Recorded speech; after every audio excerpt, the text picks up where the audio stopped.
Yan ang aking tanim na pipino. Nalaki na siya. Marami sana yan. Kaso lang, kinain nung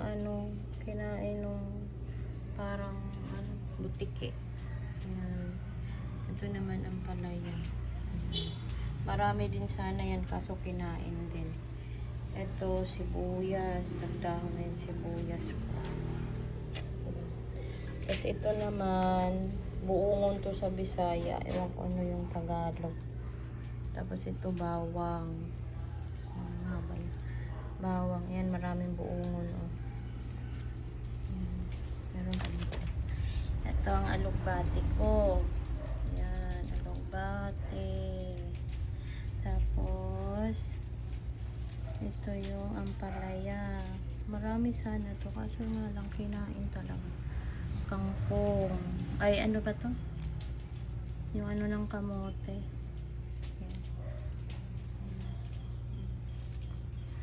Tapos ito yung malunggay ko. Malunggay. Bagong tubo rin yan. Presyo lang. Meron pa ko ditong tinanim. Oh. Yan. Buongon. Ano ba sa Tagalog yung buongon?